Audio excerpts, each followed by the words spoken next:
तो रूस यूक्रेन युद्ध से जुड़ी हुई एक और बड़ी खबर आपको बता दें। रूसी अर्थव्यवस्था पर अमेरिका ने सबसे बड़ा वार किया है। अमेरिकी राष्ट्रपति बाइडेन ने रूसी तेल गैस खरीदने पर बैन लगा दिया है।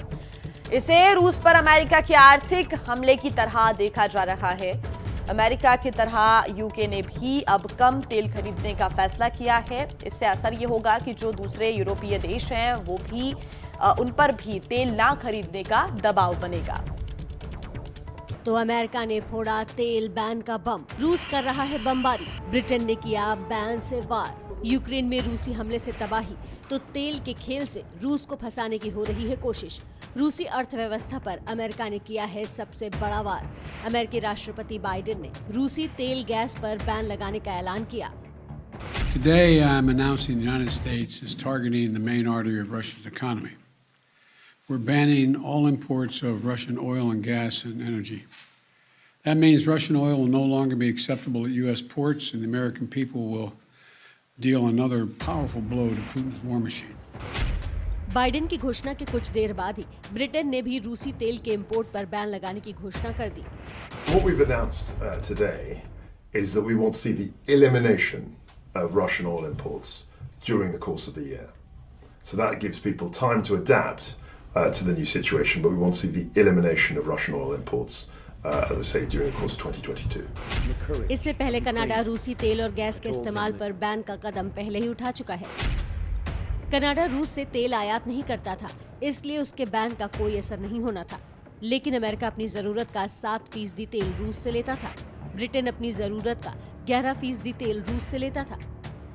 लेकिन ये सब रूस के निर्यात का छोटा हिस्सा भर है। रूस दुनिया में तेल उत्पादन के दूसरे नंबर पर आता है। उसके तेल का बड़ा खरीदार यूरोप है। यूरोप अपनी जरूरत का 34% तेल रूस से आयात करता है। कुछ देश तो रूस पर पूरी तरह निर्भर है। जैसे लिथुआनिया अपनी जरूरत का 83% कच्चा तेल रूस से लेता है।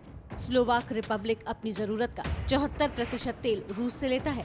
वहीं फिनलैंड अपनी जरूरत का 80% तेल रूस से लेता है। सवाल ये है कि इन देशों तक तेल कैसे पहुंचाएगा अमेरिका। इतना ही नहीं, रूस के कट्टर दुश्मन नाटो देश भी रूस से तेल और गैस लेते हैं। ऐसे में अमेरिका इन्हें कैसे मनाएगा, इस पर भी सवाल है। जैसे लात्विया अपनी जरूरत का 24% रूस से लेता है।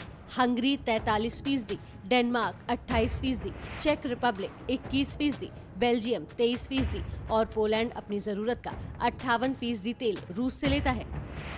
अब समझिए कि जिन देशों को समझौता करने की बहुत जल्दी थी, उन देशों का क्या हित है। फ्रांस अपनी जरूरत का 13% तेल रूस से लेता है। तुर्की अपनी जरूरत का 21% तेल रूस से लेता है। जर्मनी अपनी जरूरत का 30% तेल रूस से लेता है।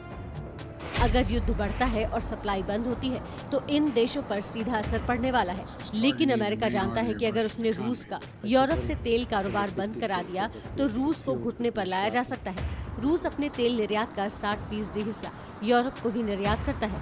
लेकिन तेल मार्केट में उथल पुथल से दुनिया का परेशान होना तय है। तेल बैन की संभावना से ही कच्चे तेल के दाम ने 14 साल का रिकॉर्ड तोड़ दिया, जिसका असर भारत पर भी होगा। भारत अपनी जरूरत का सिर्फ 1% तेल रूस से लेता है। लेकिन तेल मार्केट में इस उथल पुथल का असर भारत पर भी पड़ेगा। भारत को अपनी जरूरत का 85% तेल आयात करना पड़ता है। ऐसे में कच्चे तेल के दाम बढ़ने का सीधा असर भारत पर होगा।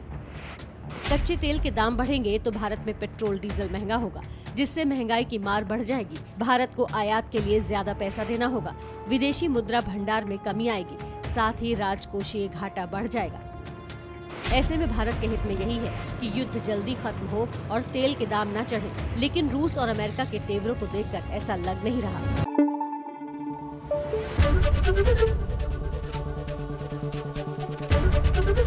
एबीपी न्यूज आपको रखे आगे।